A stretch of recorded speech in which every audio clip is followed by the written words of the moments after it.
The Vaelthari Empire had never lost a negotiation, never lost a battle, never lost a war.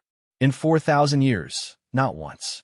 Then a human woman sat down across the table from their Grand Admiral, and in 72 hours, she took everything. Part 1. The wrong ship to stop. She had one ship, no backup, and an empire blocking her path. She smiled anyway, and that should have been the first warning. The ISV unconventional wisdom was, by any objective measure, not an impressive vessel. It was a mid-class diplomatic courier, the kind of ship that ferried trade agreements and minor ambassadors between systems that larger powers couldn't be bothered to care about. It was fast because Captain Sera Navarro had personally overseen 3 illegal modifications to its drive systems. It was lightly armed because the United Terran Diplomatic Corps had a policy against their representatives arriving to peace talks bristling with weapons. And it was crewed by 11 people, which was 8 fewer than regulation called for, because Sera had handpicked her crew the same way she did everything, by ignoring the official list and choosing people she actually trusted. It was, in other words, exactly the kind of ship that the Vaelthari Imperial interdiction cruiser Eternal Dominion should have been able to stop without inconveniencing itself. The Eternal Dominion was 4 kilometers long. It carried a crew of 9,000. Its weapons array alone massed more than the entire unconventional wisdom 3 times over. When it dropped out of faster-than-light travel directly in the path of the smaller ship and ordered an immediate halt, it did so with the casual confidence of an institution that had been doing exactly this kind of thing for 4,000 years and had never been surprised by the outcome. "Full stop," said Sera. Her helmsman, a young man named Dak with nervous hands and extremely fast reflexes, brought them to a dead halt in open space. Around them, the Vaelthari contested boundary stretched in every direction. Technically neutral territory by a treaty that the Vaelthari Empire had written themselves and interpreted however was convenient. Sera stood from her command chair and stretched her back with an audible crack, the way she always did when she was thinking. She was 43 years old, medium height, with close-cropped silver-streaked dark hair and a deeply unhurried manner of someone who had long ago decided that panic was a resource she couldn't afford to waste. Her uniform had a coffee stain on the left cuff that she'd never gotten around to removing. She said it kept her honest. "Commander Ryla, what are we looking at?" she asked. Her first officer, a Zathani woman with iridescent blue skin and a gift for understatement, pulled up the tactical display. Vaelthari Interdiction Cruiser. The Eternal Dominion, Grand Admiral Koth Varen's flagship. They're hailing us on all channels.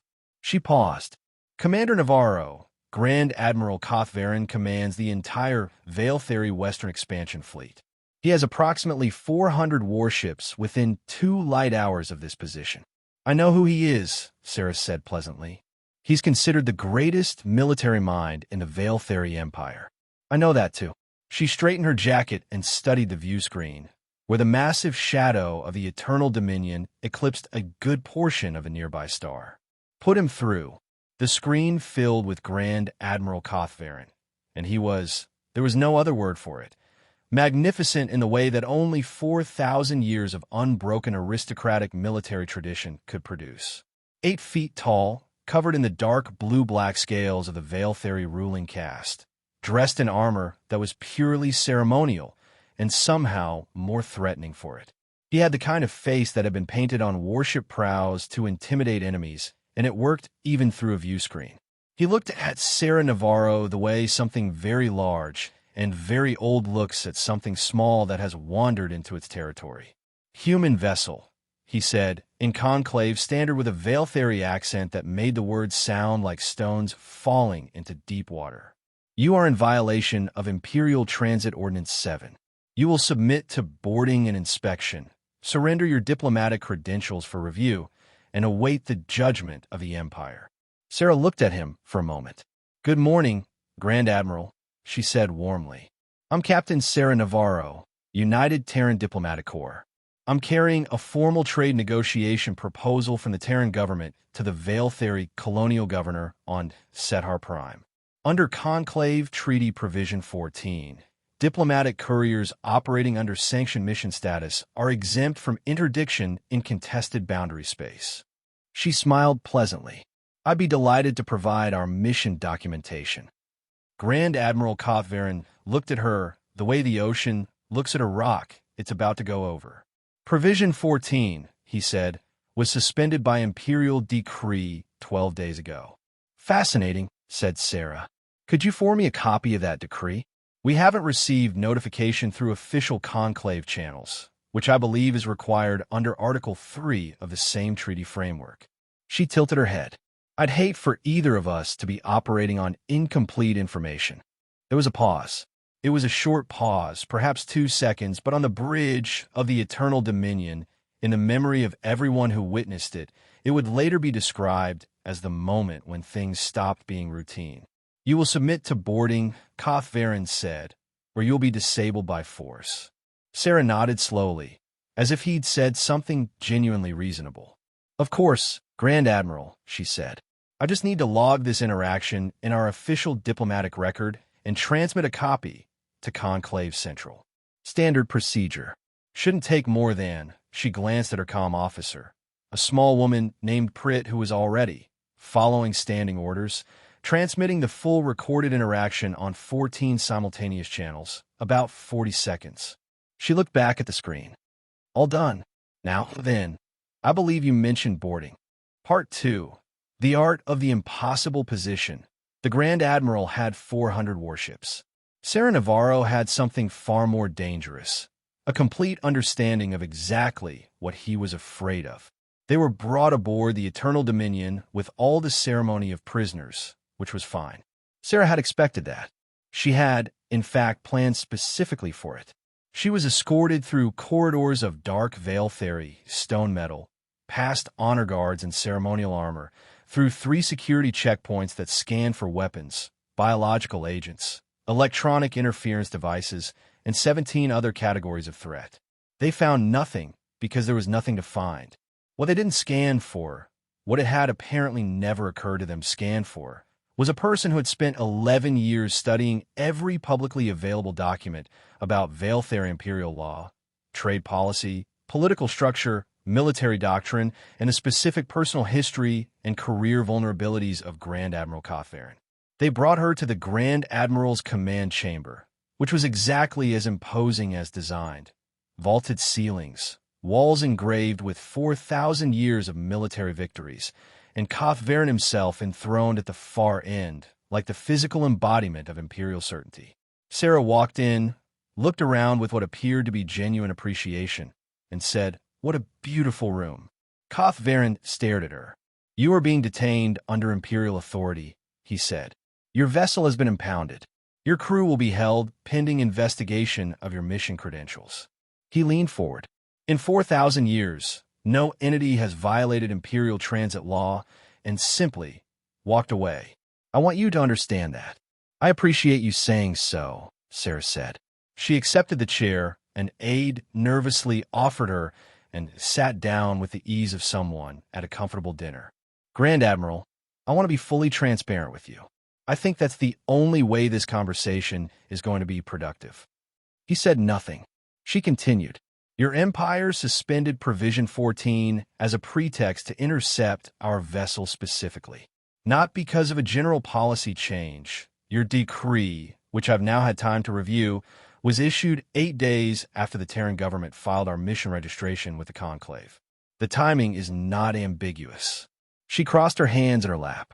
"You want to stop us from reaching Sethar Prime because the trade agreement we're carrying would, if successful, give 3 of your border colonies preferential Terran trade access, and those colonies have been petitioning your government for economic relief for 6 years. She paused. "If those colonies get relief from us instead of from the Empire, it sets a precedent your government finds deeply uncomfortable." The silence in the room had a texture to it. "You are speculating," Kothvaren said. "I'm really not," Sera said gently. "I have the petition records. I have your government's internal response timeline. I have the economic modeling." She looked at him steadily. "I also have, and I want to be sensitive about how I share this, documentation of the fact that you personally argued against suspending Provision 14 in a closed session of the Imperial War Council 3 weeks ago, on the grounds that it was legally indefensible and would create exactly the international incident we are currently having. The temperature in the room did not change. The Grand Admiral did not move. But something happened in the chamber nonetheless, a subtle, seismic shift in who was sitting where. "You were overruled," Sera continued, her voice entirely without cruelty, "by the Colonial Affairs Ministry, whose director has financial interests in maintaining the current trade restrictions." She tilted her head. "You're not my enemy, Grand Admiral. You're a man who was handed a legally questionable order by a politically motivated superior and asked to carry it out with your name on it. And now there's a record of this interdiction on 14 conclave channels." She paused. "I'm genuinely trying to help us both find a way through this." Vaelthari looked at her for a long time. "What," he said slowly, "do you want?" Part 3. 72 hours. She didn't ask for safe passage. What she asked for was so much worse for the Empire and so much better for everyone else. What followed was not a negotiation in any form the Vaelthari Empire had previously experienced. It was 72 hours long. It involved 4 of Vaelthari's senior legal advisors, 2 representatives from the Colonial Affairs Ministry who were rushed to the Eternal Dominion by emergency transport and arrived looking panicked, a conclave mediator who joined remotely and spent most of the session looking deeply confused, and 1 human captain who slept 4 hours a night, drank an extraordinary amount of coffee, and never once raised her voice. Sera did not negotiate for safe passage. She negotiated for the 3 border colonies. Using the economic documentation she'd compiled, the legal framework of 7 existing conclave treaties, the minutes of 4 Imperial Council sessions that were technically sealed but had been, in a variety of creative ways, obtained through entirely legitimate research, and a complete restructuring proposal for the colonial trade subsidy system that she had apparently written during the transit to the Eternal Dominion and refined during the first night of talks, she systematically dismantled every legal and economic justification for the current trade restrictions. She didn't threaten. She didn't bluff. She didn't pound tables or issue ultimatums. She simply laid out, with absolute meticulous precision, exactly what the current policy was costing the colonies, what it was costing the Empire in long-term loyalty and stability, what it was costing the Colonial Affairs Director's opponents to not expose his financial conflicts of interest, and what a revised framework could look like that addressed the Empire's actual strategic concerns without strangling the populations it was supposed to govern. On the second day, one of the legal advisors asked, quietly, how she had obtained the sealed council minutes. Sera looked at him with entirely honest eyes and said, "I filed 1,400 Freedom of Information requests with the Conclave archives over the past 8 years. Most of them were denied. A statistical percentage were not." A pause. "I'm very patient." On the third day, Vaelthari dismissed the Colonial Affairs representatives from the room and spoke to Sera alone. He was, she had come to understand, a genuinely honorable man. He had spent 4,000 years of institutional history on his shoulders, and he carried it with the particular heaviness of someone who had started to doubt some of what he was carrying, but had no framework for putting any of it down. "Why?" he asked simply. "You could have filed the legal objection. You could have forced the conclave review. Why come here and do?" He gestured at the accumulated documentation spread across his command table. "This?" Sera looked at him thoughtfully. "Because a conclave review takes 3 years, and people on those colonies are hungry now," she said. "And because," she paused, choosing her words carefully, "in my experience, when you treat an honorable opponent as an honorable person instead of an obstacle, you usually both end up somewhere better than where either of you expected." Vaelthari was quiet for a long time. "My government will not thank me for this," he said. "No," Sera agreed. "The Colonial Affairs Director, specifically, will be very unhappy." A beat. "But the 300,000 people on your border colonies who've been petitioning for relief for 6 years might feel somewhat differently." Part 4. What 4,000 years never taught them. The Empire had conquered systems. It had never been outmaneuvered by someone who wasn't trying to conquer anything at all. The agreement was signed on the morning of the fourth day. It wasn't the trade deal Sera had originally been carrying to Sethar Prime. It was something considerably larger, a comprehensive revision of the Vaelthari colonial trade framework, co-authored by a Terran diplomatic captain and a Grand Admiral who had, in the course of 72 hours, apparently decided that 4,000 years of doing things one way was not, in itself, a sufficient argument for continuing to do them that way. Koth-Varen signed it with the seal of the Western Expansion Fleet Command, which gave it the force of military treaty rather than civilian policy, significantly harder to quietly undo by a politically motivated ministry. It was, as conclave historians would later note, the single largest voluntary policy reform in Vaelthari imperial history. Standing in the docking bay of the Eternal Dominion as her crew was released and the unconventional wisdom was returned, with, she noted, a full fuel refresh that nobody had asked for but that an aide had quietly arranged, Sera shook hands with Grand Admiral Koth-Varen. He looked down at her with those ancient, fathomless eyes and said, in a tone that she would remember for the rest of her life, "I have fought 40 campaigns, Captain Navarro. I have never lost one." He paused. "I find I'm not certain whether I lost this one." Sera smiled, not the pleasant professional smile she'd been using for 4 days. "A real one. You didn't lose anything, Grand Admiral," she said. "That's the whole point." He studied her for a moment. "Your government sent one ship," he said. "One captain, with no military escort, no formal negotiating team, no conclave observer, into an interdiction by my fleet." Something shifted in his expression, not quite respect in the Vaelthari form, which was formal and declared, but something more personal and perhaps more real. "Was that arrogance? Or did you know?